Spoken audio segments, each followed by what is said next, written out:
दोस्तों अभी हम आपको एक ऐसा दृश्य दिखाने वाले हैं, एक ऐसा अनोखा दृश्य दिखाने वाले हैं जिसको जानकर आप हैरान हो जाओगे। संत रामपाल जी महाराज जी के ज्ञान का आधार ही है यह पूरा दृश्य कि किस प्रकार संत रामपाल जी महाराज जी के ज्ञान को आप समझ सकते हैं कि संत रामपाल जी महाराज क्या बातें बताते हैं। और ये बात आपने समझ ली तो ज्ञान को, संत रामपाल जी महाराज के ज्ञान को समझना बेहद ही आसान हो जाएगा। सबसे पहले हम आपको दिखाते हैं संत रामपाल जी महाराज जी ने जो अपनी सृष्टि रचना में बताया है। ये दृश्य जो आप देख रहे हैं ये सतलोक का है। मतलब सबसे पहले कबीर परमात्मा विराजमान थे। यहाँ बताया गया है कि जब परमात्मा के अतिरिक्त कुछ भी नहीं था तब अविनाशी परमेश्वर परम पुरुष कबीर साहिब जी असंख्य पंखुड़ियों वाले एक विशाल कमल के पुष्प पर विदेह यानी विलक्षण देह तेजोमय शरीर में अकेले विराजमान थे। ये पूरा दृश्य यहाँ बताया गया है। ये सृष्टि रचना में आपने सुना होगा संत रामपाल जी महाराज जी लगातार ये बातें बताते हैं। दूसरा दृश्य जो आप देख रहे हैं, यहाँ पर परमात्मा ने 4 लोकों का निर्माण किया, जिसमें पहला है अनामी लोक, अगम लोक, अलख लोक और सतलोक। ये नीचे वाला जो आप देख रहे हैं ये सतलोक है। यहाँ परमात्मा विराजमान है। इन चारों लोकों में परमात्मा ने किस प्रकार से अपना रूप धारण किया अगले दृश्य में यहाँ दिखाया गया है। सबसे ऊपर आप देख सकते हैं अनामी पुरुष के रूप में परमात्मा कबीर जी बैठे हैं अनामी लोक में। फिर अगम लोक में अगम पुरुष के रूप में बैठे हैं, अलख लोक में अलख पुरुष के रूप में और सत्य पुरुष के रूप में सतलोक में यहाँ कबीर परमात्मा बैठे हैं। आप स्पष्ट रूप से देख सकते हैं। और यही सृष्टि रचना संत रामपाल जी महाराज जी ने बताई है। आज तक किसी भी धर्म गुरु ने या फिर कथावाचक ने ये सारी बातें नहीं बताई है। सब अपनी अपनी गपोड़ पेलते हैं कि सृष्टि रचना ऐसी हुई थी वैसी हुई थी, लेकिन एक्चुअल में रियलिटी क्या है और सदग्रंथ हमारे क्या बताते हैं वो संत रामपाल जी महाराज जी ने डिकोड करके बताया है। सृष्टि रचना की 4 घंटे की पूरी वीडियो है, आप उसको देख सकते हैं। और प्रदर्शनी में आपको एक एक तथ्यों से रूबरू करवाएंगे कि किस प्रकार सृष्टि की रचना हुई थी। आपने ये देखा कि किस प्रकार कबीर परमात्मा ने 4 रूप धारण किए। और ये आप देख सकते हैं फिर शब्द शक्ति से सतलोक में 16 द्वीप और मान सरोवर की रचना की थी। ये पूरा दृश्य आप देख सकते हैं। कबीर परमात्मा ने ये सारी चीज बना दी। मतलब पहला आपने देखा कि कबीर परमात्मा अकेले थे, उसके बाद उन्होंने 4 लोक बनाए, फिर उसके बाद अपने 4 रूप बनाए, फिर 16 द्वीप और मान सरोवर की रचना की। और अब अगली तस्वीर आप देख सकते हैं, अगला दृश्य आप देख सकते हैं। कबीर परमात्मा जी ने अपने वचनों से, शब्द से 16 पुत्रों की उत्पत्ति की, जिनके नाम थे कुर्म, ज्ञानी, विवेक, तेज, सहज, संतोष, सुश्रुति, आनंद, क्षमा, निष्काम, जलरंगी, अचिंत, प्रेम, दयाल, धैर्य, योग, संतायन अर्थात योग जीत। ये 16 पुत्र कबीर परमात्मा ने फिर उत्पन्न किए, सृष्टि रचना में आता है। और फिर आगे आपको दिखाते हैं सृष्टि रचना की मुख्य कड़ी फिर आगे शुरू हो जाती है। यहाँ पे परमात्मा कबीर जी ने अपने 16 पुत्रों में से एक पुत्र अचिंत को सतलोक की अन्य रचना करने का आदेश दिया और शक्ति सौंपी। मतलब परमात्मा ने इनको, अचिंत को शक्ति सौंपी कि आप आगे सृष्टि रचना करो। और फिर आगे आपको दिखाते हैं अचिंत ने अपनी सहायता के लिए अपने वचन यानी शब्द शक्ति से एक पुरुष, अक्षर पुरुष यानी परब्रह्म की उत्पत्ति की। यहाँ पर दोस्तों अचिंत ने, जो कबीर परमात्मा ने एक पुत्र को आज्ञा सौंपी थी कि आगे आप सृष्टि रचना करो इस सतलोक में, जो निचले वाला लोक था बेसिकली, तो वहाँ पर अचिंत ने फिर अक्षर पुरुष को उत्पन्न किया अपनी शब्द शक्ति से। यहाँ पर किसी प्रकार से माता से जन्म नहीं होता, यहाँ शब्द शक्ति से अचिंत ने अक्षर पुरुष को बनाया था सतलोक में ही। ये सारा सतलोक का दृश्य चल रहा है। आगे आप देख सकते हैं जो मान सरोवर की रचना की थी, 16 द्वीप और मान सरोवर की रचना की थी कबीर परमात्मा जी ने, तो यहाँ पर देख सकते हैं ये पूरा मान सरोवर था। फिर जो अक्षर पुरुष, जो अचिंत ने अक्षर पुरुष को बनाया था, वो अक्षर पुरुष मान सरोवर में आके लेट गया, मतलब सो गया, उसको निद्रा आ गई। बेसिकली स्नान करने आया था, आनंद लेने के लिए आया था, लेकिन उसको निद्रा आ गई, वो सो गया। वहाँ पर श्वासों से शरीर नहीं है, ये बात संत रामपाल जी महाराज बार बार प्रमाणित करके बताते हैं। और यही बात कबीर सागर में लिखी है कि वहाँ पर सतलोक में श्वासों से शरीर नहीं है। जैसे हम यहाँ श्वास लेते हैं तो वहाँ श्वासों से शरीर नहीं है, तो यहाँ पर इस मान सरोवर में ये अक्षर पुरुष सो गया। अब अचिंत से ये अक्षर पुरुष उठा नहीं, कई युगों तक सोते रहा। अचिंत की ही प्रार्थना पर अक्षर पुरुष को जगाने के लिए परमात्मा कबीर जी ने मान सरोवर के अमृत जल से एक अंडा बनाया, उसमें एक आत्मा प्रवेश की और अंडे को मान सरोवर जल में छोड़ दिया। ये आप देख सकते हैं, गुड़ू गुड़ू करके जैसे अंडा जो है मान सरोवर में आया, इसके अंदर प्रवेश किया, इसकी एकदम निंद्रा भंग हो गई। और अगली तस्वीर, अगला दृश्य आप देख सकते हैं यहाँ पर किस प्रकार से इसकी अक्षर पुरुष की निद्रा भंग हुई और उसके प्रकोप से ये अंडा 2 टुकड़ों में विभाजित हो गया और उससे क्षर पुरुष उत्पन्न हुआ। अब दोस्तों ये क्षर पुरुष कौन है? ये क्षर पुरुष वही है जिसको गीता ज्ञान दाता कहा जाता है। गीता अध्याय 11 के श्लोक 32 में काल भी कहा गया है और इसकी हजारों भुजाएं हैं। इसे सहस्त्र बाहु कहा गया है गीता अध्याय 11 के श्लोक 46 में। तो ये वो काल था। ये सतलोक का दृश्य आपको दिखा रहे हैं। यहाँ पर काल की इस प्रकार से उत्पत्ति हुई थी अंडे से। अंडा गुड़गुड़ करके गया, इसके प्रकोप से, अक्षर पुरुष के प्रकोप से अंडा फूट गया और फिर ये क्षर पुरुष निकला उस अंडे से। फिर आगे आप देख सकते हैं, आगे आपको ये दृश्य अनोखा दिखेगा, बहुत ही दुर्लभ दृश्य है। यहाँ पर कबीर परमात्मा विराजमान है दोस्तों। कबीर परमात्मा सतलोक में विराजमान है। जो लोग कहते हैं ना कि परमात्मा निराकार है, उनको कहीं देखा नहीं जा सकता, उनका कोई स्वरूप ही नहीं है, तो एक्चुअल रियलिटी ये है कि हमारा परमात्मा, हमारे जनक, हमारे पिता वो कैसे हैं? तो ऐसे हैं दोस्तों हमारे परम पिता। मतलब वो वहाँ से इस लोक में भी आते हैं ज्ञान समझाने के लिए। और इसके पीछे जस्ट आप देख रहे हैं कबीर परमात्मा के पीछे जो ढेर सारी आत्माएं दिख रही हैं, वो हम ही आप जैसे लोग हैं। हम ही आप जैसे लोग हैं जो पीछे सारी आत्माएं दिख रही हैं। और आज चींटी से लेकर हाथी तक जितनी भी यहाँ पर जीव हैं वो सारे सतलोक से आए हैं। कबीर परमात्मा के पीछे आप देख सकते हैं सतलोक में। तो अगली तस्वीर देख रहे हैं। पहला तस्वीर जो आप देख रहे हैं, इसमें कबीर परमात्मा जी के आदेश से अचिंत, अक्षर पुरुष और ज्योति निरंजन तीनों एक द्वीप में ही रहने लगे थे। कुछ समय के बाद ज्योति निरंजन यानी काल ने अलग स्थान पाने के लिए एक पैर पर खड़ा होकर 70 युग तक तप किया। वहाँ युगों की भी कोई गणना नहीं है, वहाँ पर श्वास से शरीर नहीं है, वहाँ अजरो अमर शरीर है। क्योंकि हम परमात्मा की संतान है, परमात्मा अजरो अमर है, तो हमारा शरीर भी अजरो अमर अविनाशी है। तो वहाँ पर 70 युग तक उसने तपस्या की। अब कहेंगे कि भाई ये युग की गणना कैसी हुई जब वहाँ पर दिन रात नहीं होते थे?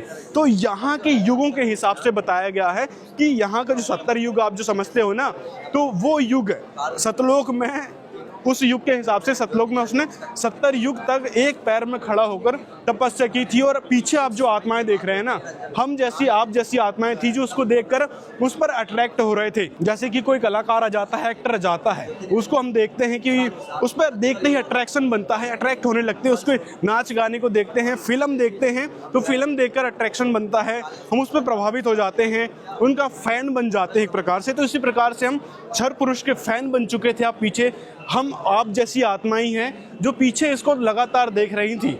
और फिर अगली तस्वीर जो यहाँ पर देख रहे हैं, परमात्मा कबीर जी ने ज्योति निरंजन की इच्छा अनुसार 70 युग तक तप करने के फलस्वरूप उसे 21 ब्रह्मांड दे दिए।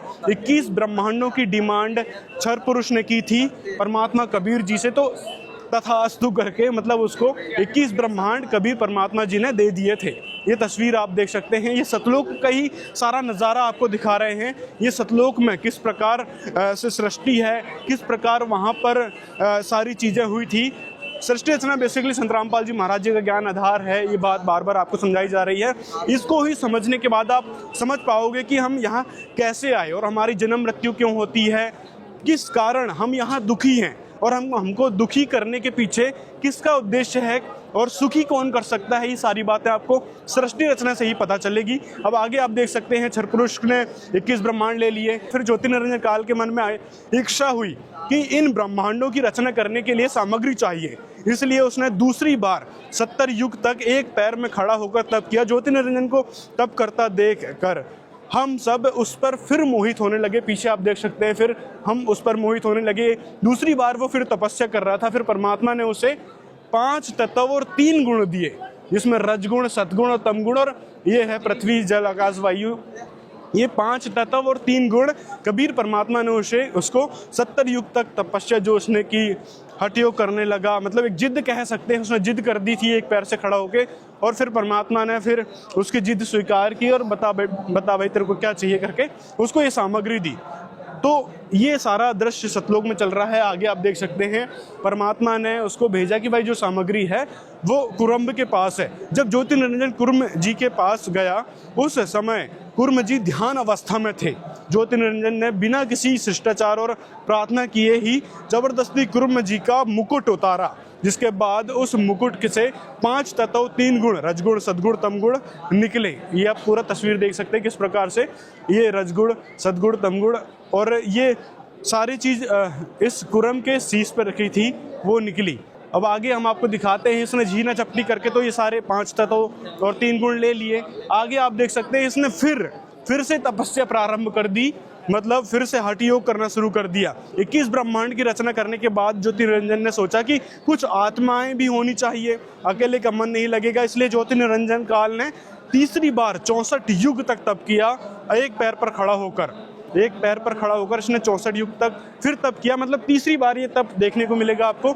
आत्माओं को पाने के लिए, हम जैसी आप जैसी जो आत्माएं थी उनको पाने के लिए कि मैं अपने जो 21 ब्रह्मांड हैं जिसको 3 गुण 5 तत्व मिल रखे हैं उसके जरिए वहाँ पर खेला करेगा जो भी है, तो इसके लिए इनने आत्मा भी मांगी कि हम वहाँ घुमा फिरा करेंगे। लेकिन अब ये जो गुण है ना, जो 5 तत्व 3 गुण हैं, ये इस पर हावी होने लगे, क्योंकि इसको स्वाभाविक रूप से तो दिए नहीं गए थे, इसने जबरदस्ती लिए थे, तो ये गुण इन पर हावी होने लगे, इस क्षर पुरुष पर हावी होने लगे, जिस कारण इसने आगे बहुत सारे कुकर्म किए और इस कारण हम आगे दुखी होते हुए आ रहे हैं। और किस प्रकार इस पर ये गुण हावी हुए हैं, अगर ये सच में प्रार्थना करके शिष्टाचार पूर्वक ये सामग्री मांगता और कुर्म जी उसको देते तो एज इट इज़ हम सतलोक में ही रहते, वहाँ पर परमात्मा भी हमारे साथ होते, वहाँ सब कुछ होता। लेकिन इसने वहाँ शिष्टाचार भंग किया और ज़बरदस्ती ये सामग्री छीनी, इस कारण फिर ये सारे गुण इसके कंट्रोल से बाहर हो गए और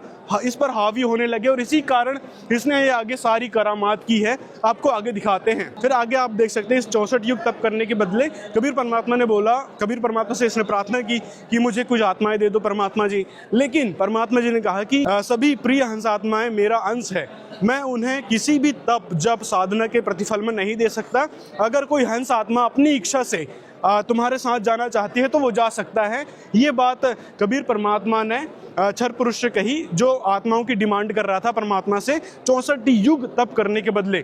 तो कबीर परमात्मा ने स्पष्ट रूप से मना कर दिया, लेकिन ये भी कह दिया, ऑप्शनल दे दिया कि भाई जो आपसे अट्रैक्टेड हैं कबीर परमात्मा, क्योंकि उस समय भी चेताया करते थे कि आप इसकी ड्रामेबाजी को मत देखो, बार बार चेताया करते थे। लेकिन कुछ आत्माएं हैं हम जैसी समझ नहीं पाई परमात्मा के उस संकेत को।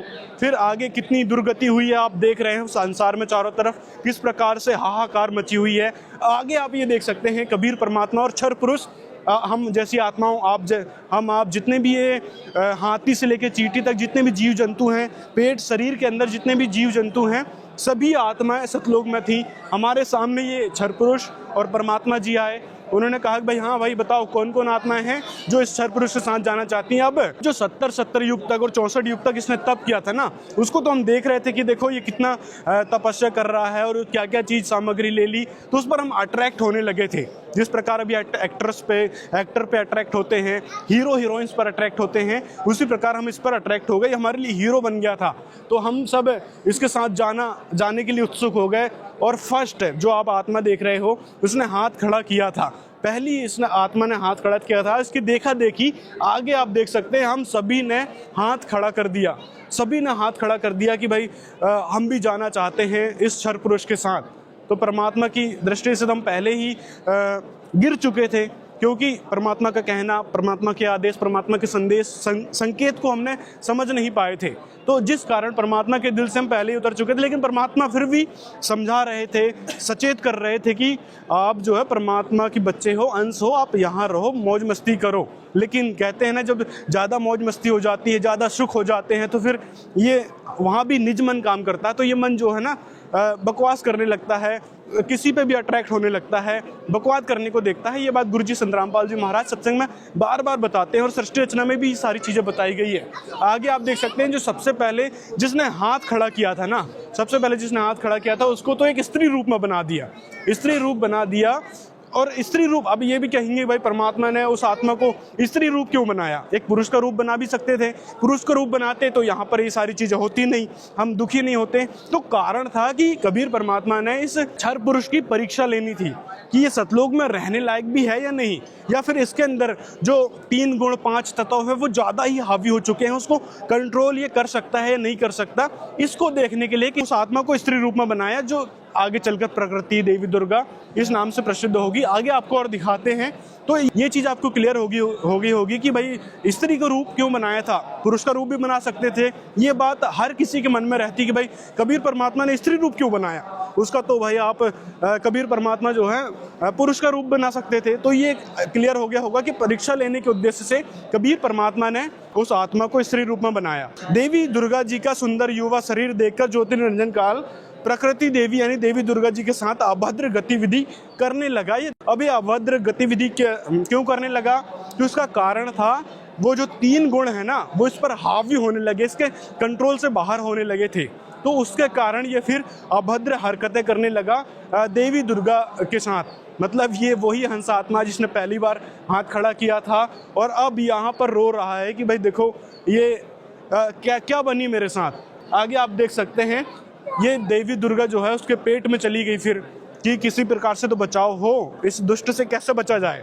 तो फिर परमात्मा से ये अंदर आप देख सकते हैं उसके पेट के अंदर रह के और प्रार्थना कर रही है परमात्मा से वो आत्मा कि परमात्मा मुझे बचाओ।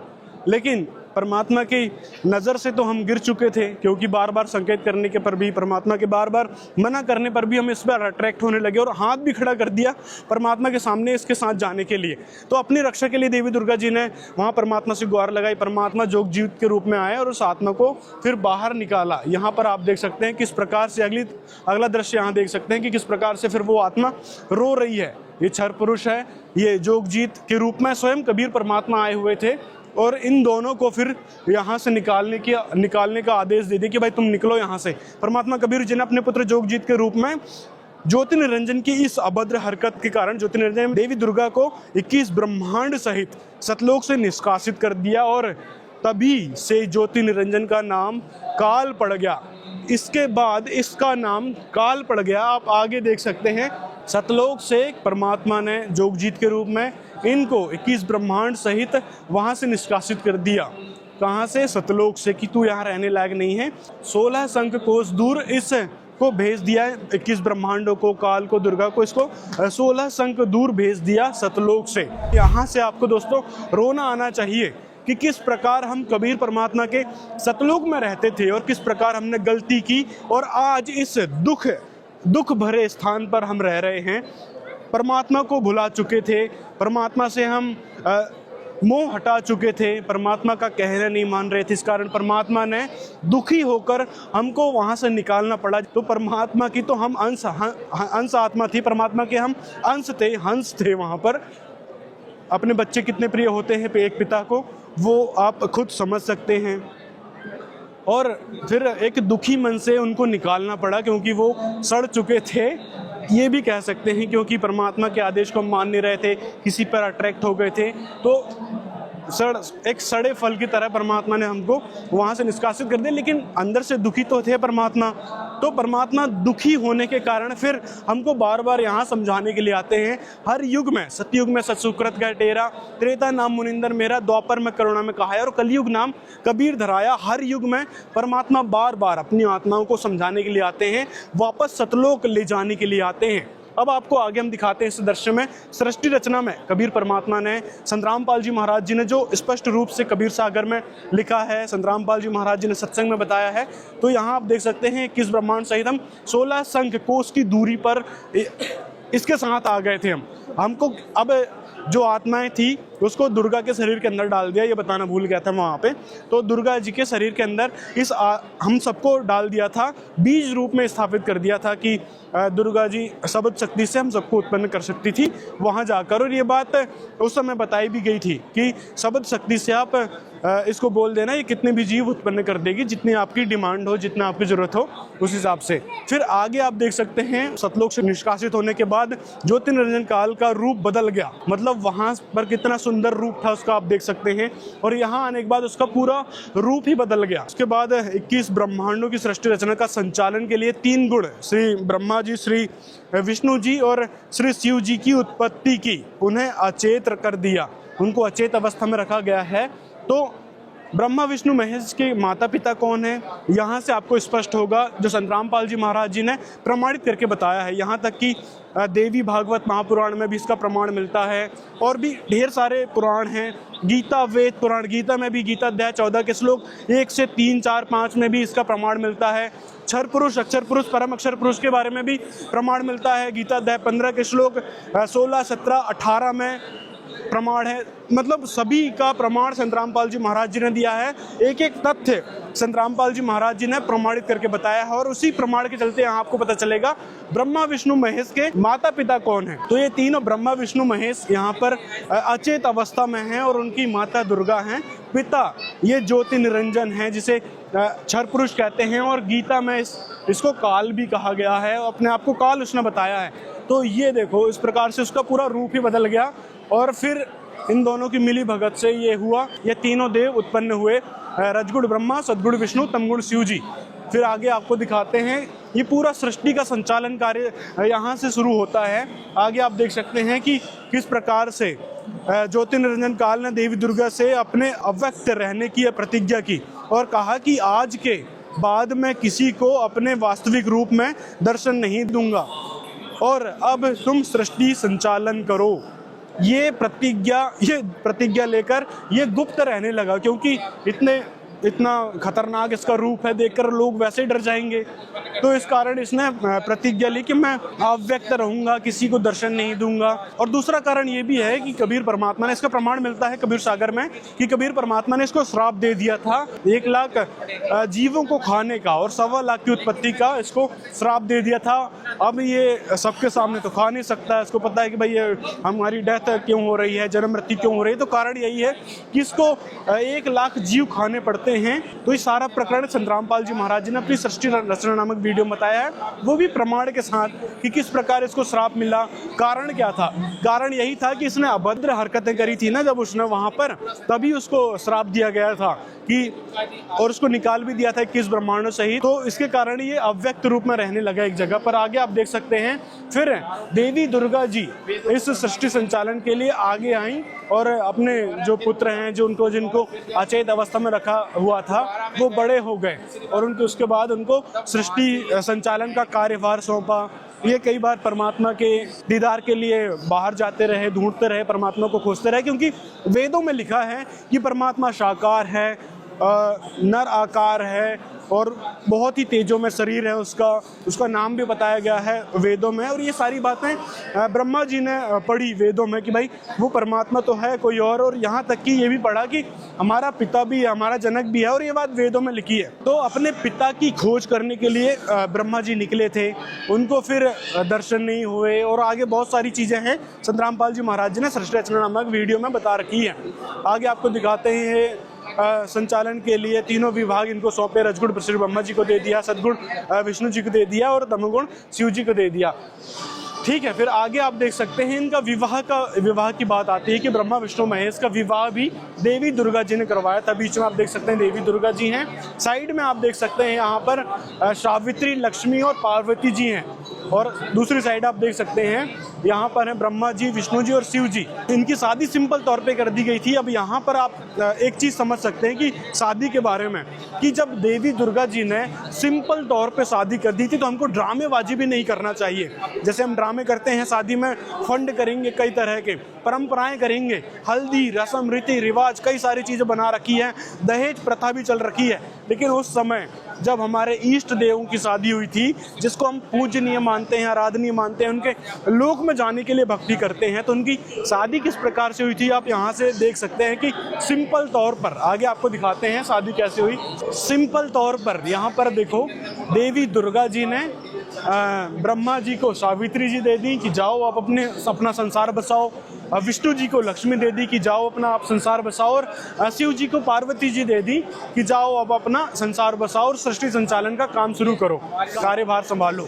तो इस प्रकार से साधारण सिंपल तरीके से उनकी ब्रह्मा विष्णु महेश जी की शादी हो गई थी दोस्तों। तो इसी कारण हमने किसी प्रकार का आडंबर नहीं करना चाहिए, साधारण सिंपल तरीके से शादी हमने करना चाहिए, क्योंकि हमारे इष्ट देवों ने ये बात करके दिखाई, और साथ में आपको ये चीज़ पता चली इस पूरी सृष्टि रचना से कि किस प्रकार हम यहाँ पर फंसे हुए हैं, कैसे हम सतलोक से यहाँ पे आए हैं, क्यों हमको दुख झेलना पड़ रहा है। ये पूरी बात आपको इस सृष्टि रचना से समझ आ गई होगी, जो संत रामपाल जी महाराज जी ने स्पष्ट रूप से बताया है, प्रमाण के साथ बताया है कि हम किस प्रकार से अविनाशी परमात्मा के लोक में रहते थे, परमात्मा किस प्रकार से थे, परमात्मा ने किस प्रकार से चार लोक बनाए, फिर अपने 4 स्वरूप बनाए, फिर उसके बाद 16 द्वीप बनाए, फिर मानसरोवर की रचना की, उसके बाद 16 पुत्रों की उत्पत्ति की, फिर हम सभी असंख्य आत्माओं की उत्पत्ति की। तो सारी चीज़ सृष्टि रचना में संत रामपाल जी महाराज जी ने प्रमाणित करके बताए हैं। तो ये थी सृष्टि रचना की छोटी सी झलक जो यहाँ पर दर्शाई गई है, और इससे आप समझ सकते हैं कि संत रामपाल जी महाराज जी का ज्ञान कितना ऑथेंटिक है, कितना प्रमाणित है। आज तक ये सारी बातें किसी भी धर्मगुरु ने हमको नहीं बताई हैं, और ये बात संत रामपाल जी महाराज जी ने कबीर सागर, पवित्र वेद, गीता, वेद पुराण सभी ग्रंथों से प्रमाणित करके दिखाया है कि कबीर परमात्मा कौन है और किस प्रकार से हम उत्पन्न हुए हैं, हम किस प्रकार से यहाँ दुखी हो रहे हैं, ब्रह्मा विष्णु महेश का कार्यभार किस प्रकार से सौंपा गया है, उनकी उत्पत्ति कैसे हुई है, उनके माता पिता कौन हैं, सारी डिटेल सृष्टि रचना में बता रखी है। तो यहाँ से आप समझ सकते हैं कि हमने किसकी भक्ति करना चाहिए। हमको भक्ति उसी की करना चाहिए, उस पूर्ण परमात्मा की, जिसके बारे में गीता अध्याय 17 के श्लोक 23 में लिखा है, जो मंत्र बताया गया है, ओम तत्सत इति निर्देश ब्रह्मणे त्रिपदे समर्थ। तो वह ओम तत्सत जो मंत्र है उसी सच्चिदानंद घन ब्रह्म का मंत्र बताया गया है। उसी सच्चिदानंद घन ब्रह्म की शरण में हूँ। गीता ज्ञानदाता भी कहता है गीता 15 के श्लोक 4 में कि मैं खुद उस परमात्मा के अधीन, उस परमात्मा की शरण हूँ। मतलब गीता ज्ञानदाता कौन है? काल ब्रह्म है, जो गीता अध्याय 11 के श्लोक 32 में स्पष्ट करता है कि मैं बड़ा हुआ काल हूँ, और वह खुद कह रहा है कि मैं खुद उस परमेश्वर के शरण हूँ। और पर शरण में होने की क्या है कि भाई वो सतलोक से आया है तो उसकी शरण था।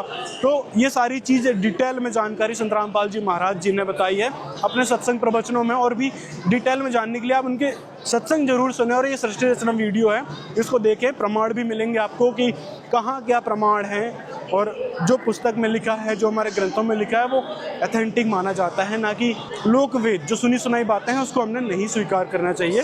प्रमाणित बातें स्वीकार करो, और पूर्ण परमात्मा की भक्ति हमने करना चाहिए। ये तो डमी गॉड बताए गए हैं, ये खुद ब्रह्मा विष्णु महेश काल ब्रह्म दुर्गा जी के अधीन है, दुर्गा जी काल ब्रह्म परमात्मा के अधीन है, परमात्मा की हमने भक्ति करना है। मिलते हैं अगले वीडियो में। यदि कोई और आपके क्वेश्चन हो तो कमेंट में पुटअप कर सकते हैं, कमेंट में अपनी राय बता सकते हैं।